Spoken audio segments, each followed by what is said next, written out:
Welcome to the BCMA web-based training for pharmacy staff. This training module is intended to give the pharmacy staff a basic overview of the ordering processes that allow orders to be shown and administered in the Barcode Medication Administration application, also known as BCMA. The process to administer medications to our veteran patients begins with the provider placing an order in the Computerized Patient Record System, also known as CPRS.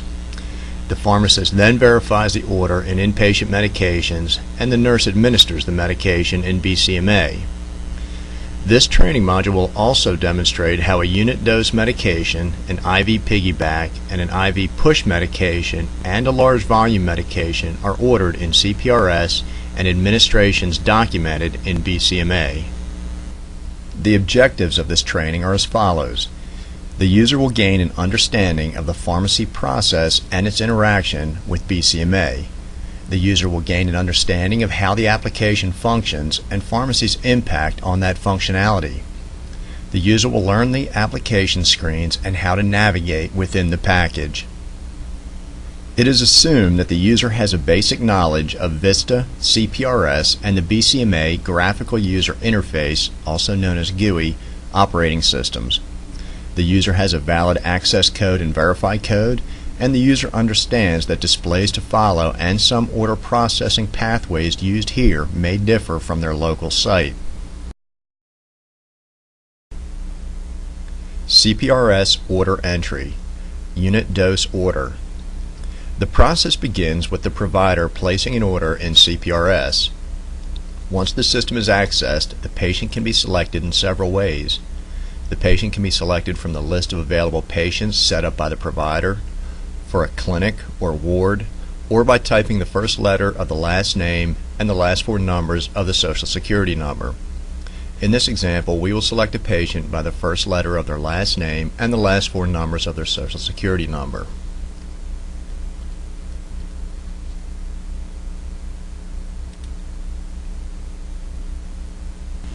Medication orders can be placed for a patient in CPRS by using either the Medications tab or the Orders tab.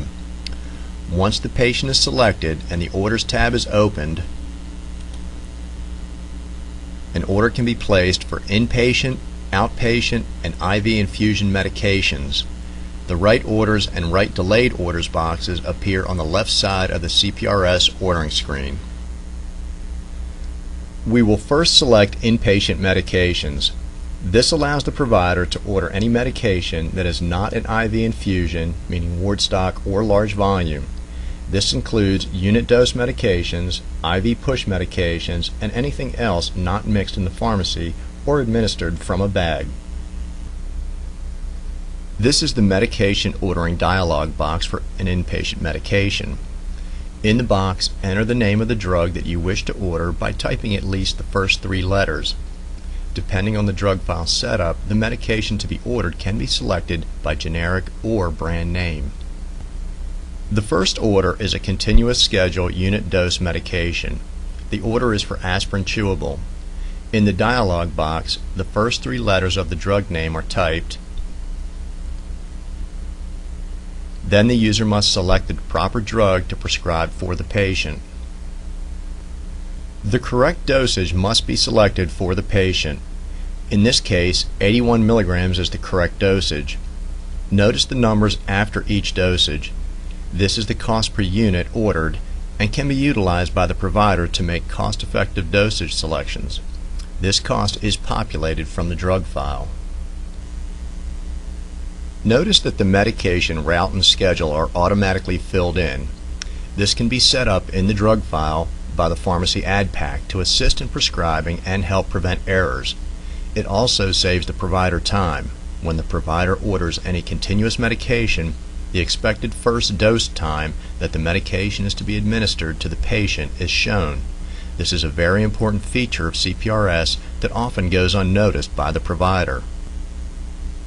The provider can change the schedule in the schedule box. Due to many patient safety issues, they can only select schedules that have been approved for that medical center. They may not free text a schedule. What happens if the provider wants to order the medication before the next administration time?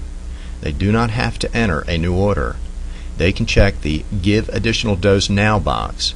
Hopefully he or she would have already checked the expected first dose time to ensure that an additional dose needs to be ordered.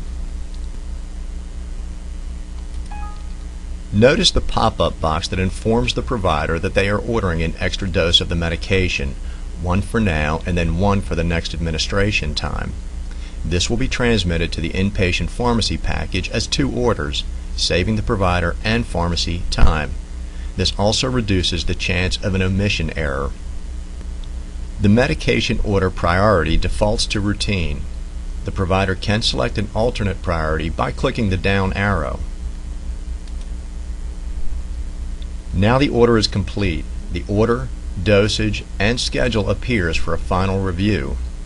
The provider must click on the Accept Order button for the order to be accepted and sent to the pharmacy for filling. PRN unit dose. The drug to be ordered is acetaminophen. After the drug is selected, the ordering dialog box appears.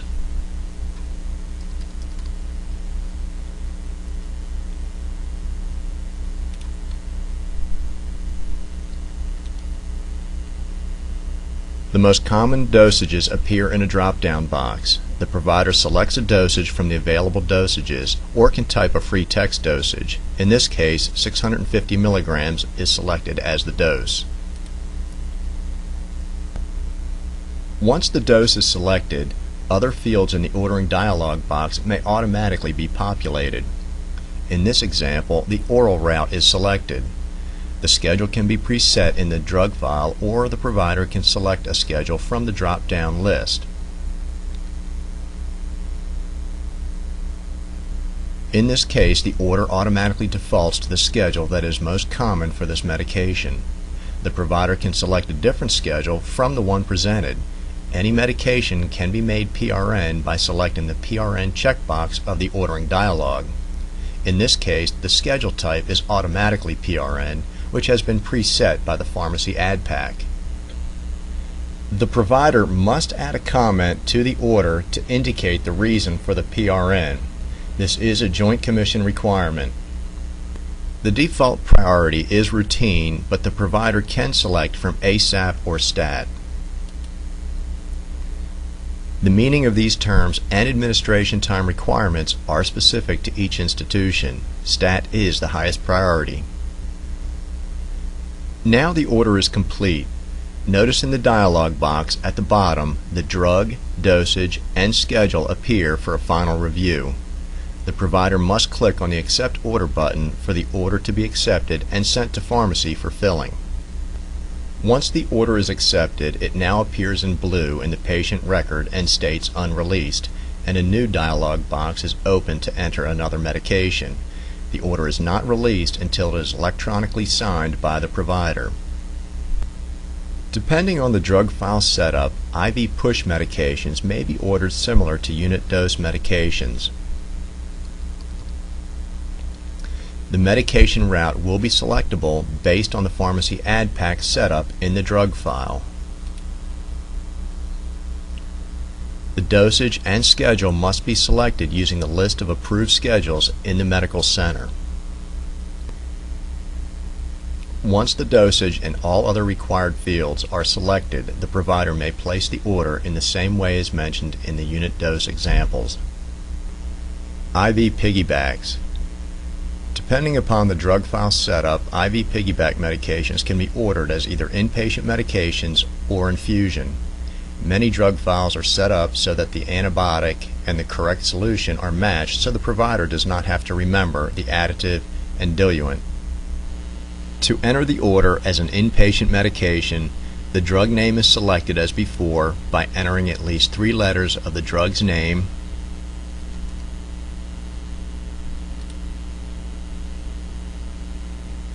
the dose must be selected,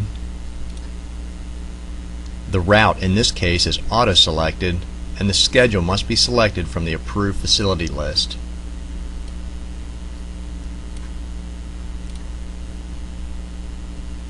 To enter the order as an infusion, the solution must be selected,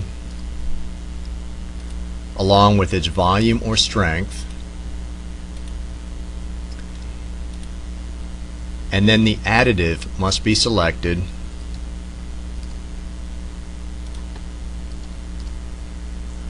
along with its volume or strength.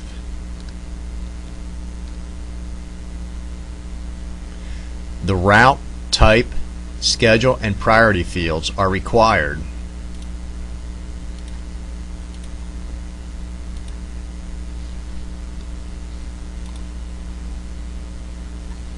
The infuse over time and duration or total volume fields are optional. Once the required fields are selected, the provider can follow the same steps discussed previously to finish the medication order. Comments can be entered, an additional dose can be entered, and the priority can be selected. Once the order is accepted, it appears on the CPRS active order screen in blue until signed by the provider. IV infusion. The process to order an infusion is different than a unit dose medication or an IV piggyback medication. The infusion fluids can have an additive, a solution, or both. The order has an infusion rate and a duration which can be selected.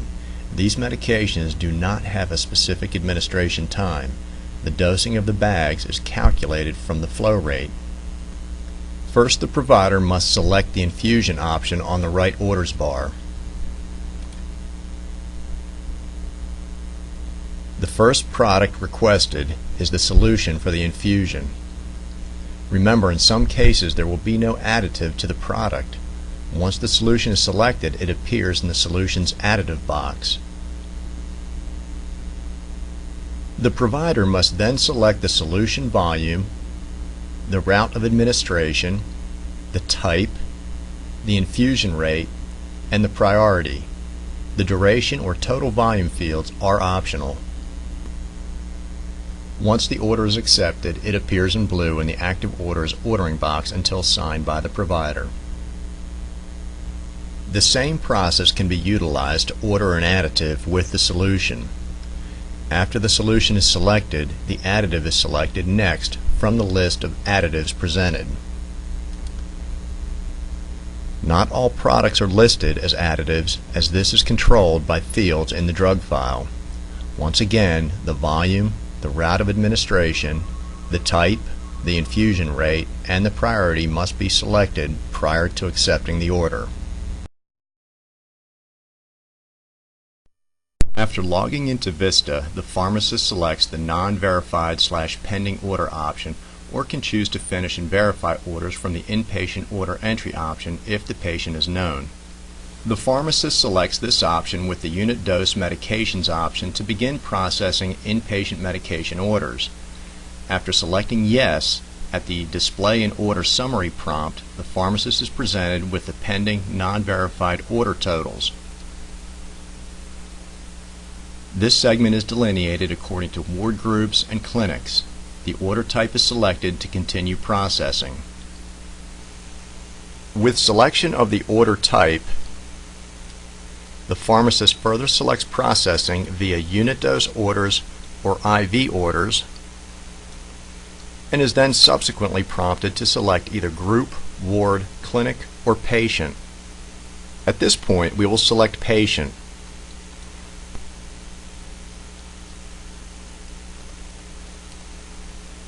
After selecting the patient, we are given the option to either print a profile or view. The patient profile is reviewed by the pharmacist. He or she then selects the pending order to process. The pharmacist is presented with the pending medication order for acetaminophen. After reviewing all segments of the order, the pharmacist is presented with the following options: bypass, discontinue, flag, or finish. In this case, we select FN to finish the order. The pharmacist is prompted to copy the provider comments into special instructions. If the comments the provider wrote are necessary for the nurse to properly administer the drug, the pharmacist selects Yes. If the instructions are instructions to pharmacy, they should not be copied to the special instructions for the nurse. The pharmacist is prompted to edit or accept the medication order. If Edit is selected, then all segments of the medication order are available for review and editing. If Accept is selected, the pharmacist is then prompted to verify the order.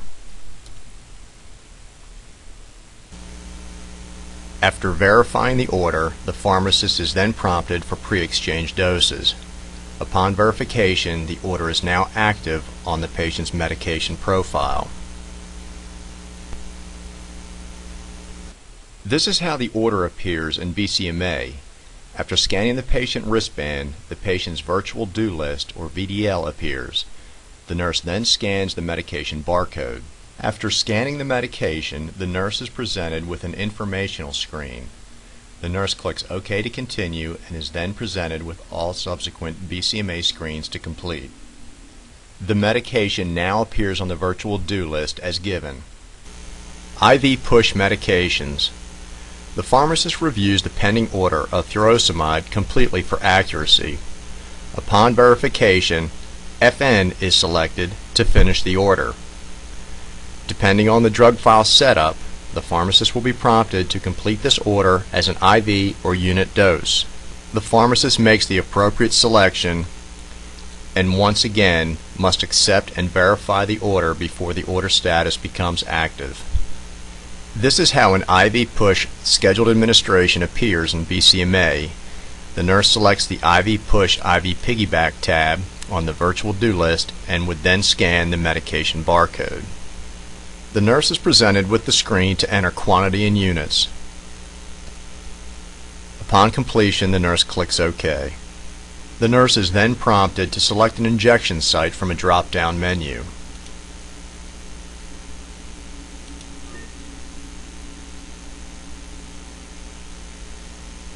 After selecting the injection site, the medication administration status has now changed to given on the VDL. IV piggyback medications. The IV piggyback medication order appears as a pending order to the pharmacist.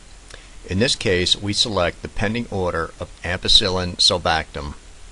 The pharmacist is presented with the initial screen to review all segments of the order. Upon verification, Finish is selected to proceed. The pharmacist is then prompted to complete this order as an IV or unit dose, with the default selection being unit dose. In this case, IV is selected. The pharmacist is then prompted to select the IV type, which is piggyback, the schedule, the additive, the strength of the medication,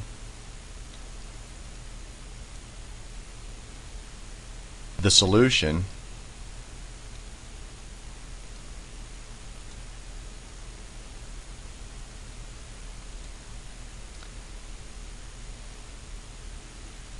and the infusion rate.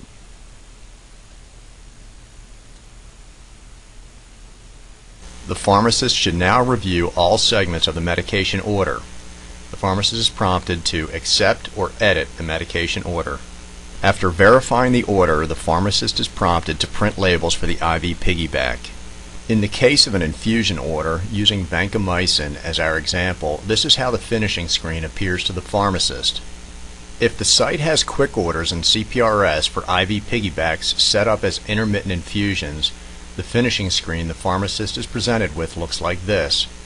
All fields are filled in and the pharmacist reviews for accuracy.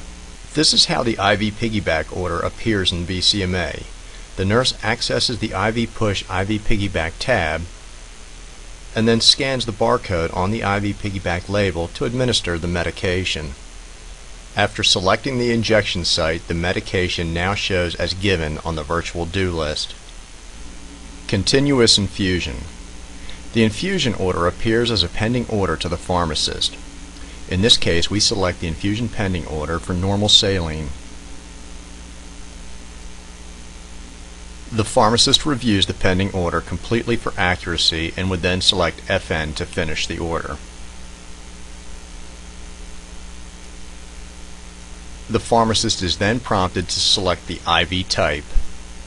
The pharmacist is prompted to accept or edit the infusion order.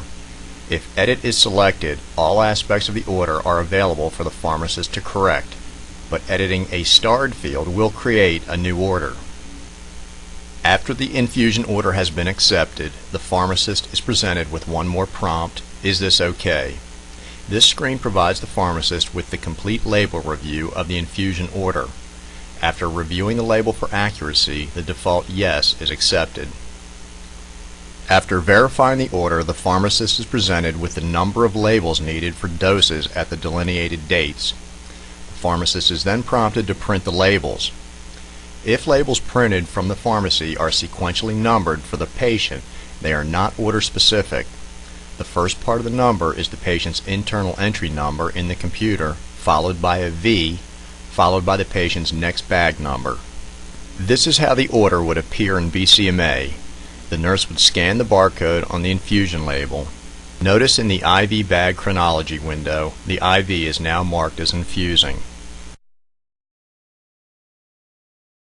BCMA Module 3 Virtual Do List Unit Dose. To access the BCMA patient record, the nurse must use their Access and Verify codes and electronic signature code if required by facility policy. The nurse is then prompted to scan the barcode on the patient's wristband. Next, the BCMA patient confirmation screen appears. This can be used to confirm the identity of the patient utilizing two patient identifiers specified by the hospital policy. Once the patient is correctly identified, the Virtual Do List, or VDL, appears. The scheduled administrations that appear are based on the facility VDL parameters, start and stop times. This may be different at each facility. PRN orders will display continuously. The display of on-call medication administrations is dictated by the way the order is finished. The green circles at the top indicate that orders appear for that schedule type. These can be deselected if desired. The check marks indicate a site selectable parameter has been defined to make certain order types appear by default.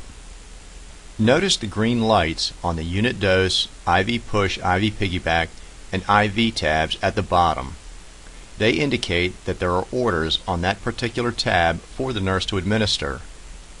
The last action column indicates when the orderable item was last administered. This is especially important for PRN medications which have no specific schedule and items that are only given on specific days or have a frequency of more than 24 hours.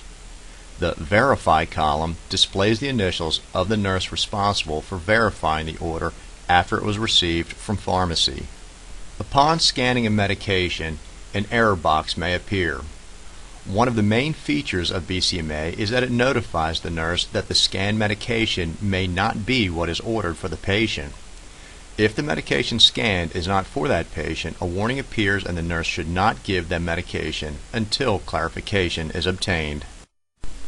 By default, the VDL opens to the Unit Dose tab. Notice that any scheduled administrations that have been administered or recently administered PRN medications have a G in the status column. This indicates they have been given. All unit dose medications are administered in the same manner. The nurse will scan the barcode on the package of the medication. The selected acetaminophen 325 mg tab medication is a PRN medication and may have recently been given to the patient. The medication log window appears. This is a multi-purpose dialog box for the selected medication. It alerts the nurse that the medication may have just been given. This will display the last 4 administrations. Since PRNs do not have a specific time frame to be given, this box lets the nurse utilize professional judgment to administer a medication. It also alerts the nurse that the medication requires a pain scale for documentation of effectiveness if the medication was documented as administered for pain. To proceed, the nurse clicks OK. The multiple dose window appears. This medication requires that more than one tablet be given to complete the dose. Remember that pharmacy finished the order with a dispense unit of 2. In order to complete the medication administration, the nurse will have to scan another tablet of acetaminophen. Similar warning boxes appear for partial doses when pharmacy is not able to send the dose to the point of care in the exact unit of use. To proceed, the nurse clicks Done. Once the second tablet is scanned, the medication is marked Given on the VDL. There is now an electronic timestamp of that medication as to when it was actually given and by whom. Medication patch removal. Upon scanning a medication patch, an error box may appear. This is another safety feature of BCMA. It is a warning system that alerts the nurse to remove a patch for the patient before applying a new one. Notice that the G for given appears in the status column for the prior day's administration. The warning box is a reminder for the nurse that the medication already given must be removed before the next patch can be applied. So how does the nurse remove the patch in BCMA? Prior to the administration of this order, they must right-click on the given medication to get an action pop-up box. One of the actions that can be taken is to mark the item. In this case, the nurse will mark the item as removed. Now the barcode on the patch can be scanned for the current scheduled administration. After the barcode is scanned, the G for given will display on the VDL. Notice that unlike the other unit dose administrations, patch administrations remain viewable on the VDL until they are removed. IV push, IV piggyback. To document medication administrations on the IV push, IV piggyback tab, it must be selected by the nurse. Using furosemide as our example, once the barcode is scanned, the nurse is required to enter the dosage in the dosage pop-up box. This is a double check of items such as injectables, inhalers, liquids, ophthalmic, topical, and other bulk products that may have multiple doses. It is extremely important for sliding scale insulin where the dose is dependent on the blood glucose level. Please note your local facility may require additional documentation. Once the proper dosage is entered, click OK. After the dosage is entered, the nurse is prompted to select an injection site. The list of injection sites is a site-defined list. Click the down arrow to view the entire list. In this example, the nurse selects IV lock and then OK.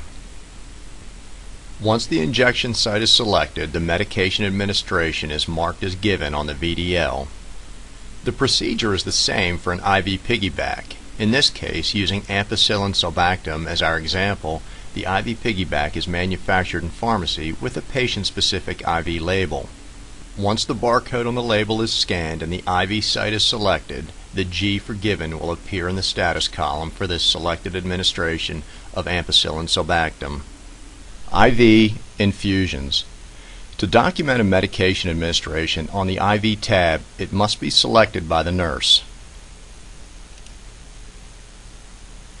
Notice that the IV tab looks different than the unit dose and IV push IV piggyback tabs.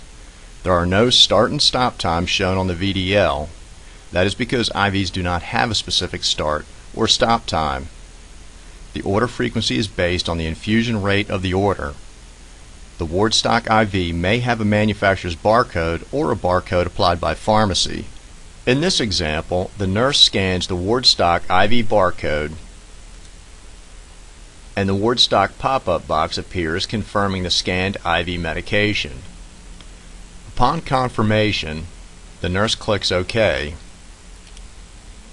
If a bag of the same IV medication is currently infusing, a box with that bag number appears and the nurse is asked if he or she would like to complete the bag now. Responding with yes, we'll initiate the scan IV box requesting the nurse to select an injection site. In this example, we select IV lock and then click OK. Once the injection site is selected, the IV bag chronology shows the bag is now infusing. This column will show a history of other bags associated with that order.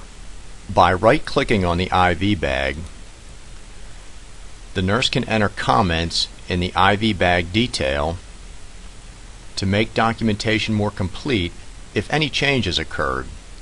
This could be because the order was stopped and restarted, for example, if the patient had a procedure. The only action that can be taken on an infusing IV is to complete or stop it.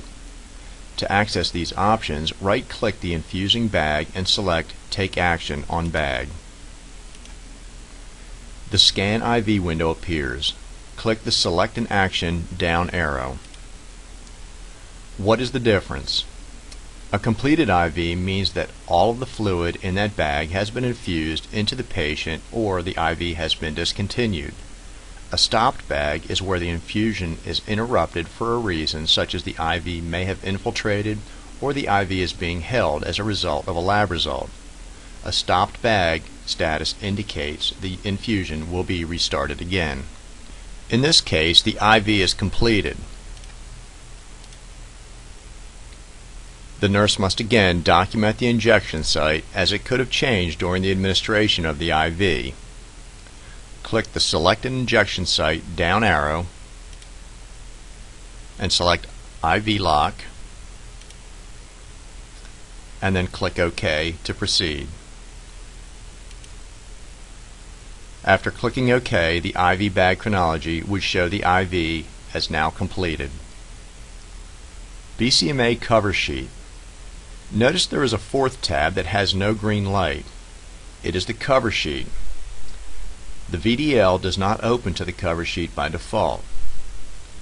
It is slower to open but contains much information. While other tabs are limited to 12 hours of information, the cover sheet contains 24 hours of information, including expiring, expired, and future orders. This is an example of the cover sheet. It has 4 overviews and shows active orders, future orders, and expired and discontinued orders for the patient. The cover sheet can also be used to plan the day's medication activities for the patient. This tab is very helpful when a nurse calls to report that a scheduled medication administration is not displayed on the patient's VDL. Since there are several reasons why an administration does not display, the concern should be first addressed by switching to the cover sheet because all active orders are posted. Nurses are not always aware of this resource. Of course, if the order is not posted on the cover sheet as active or expired or recently discontinued, the nurse has a valid reason for making a call. BCMA Medication Administration History Report. The BCMA Medication Administration History Report is a time frame report delineating the exact administration of medications. The report is configured by date range, specific patient, or ward. When the ward option is selected, the user may print the report sorting by patient, room and bed, or by specific selected patients. BCMA Medication Log Report. The BCMA Medication Log Report can be configured to encompass a date range, specific time range, include audits and comments, as well as specific patient or ward. The Medication Log Report denotes exact administration activity, medication order, actions taken on the medication order, units ordered, and units given. When the report is configured to include audits and comments, the complete audit history for the medication order is part of the report. BCMA Missed Medications Report. The BCMA Missed Medications Report provides the user with the ability to query missed medications.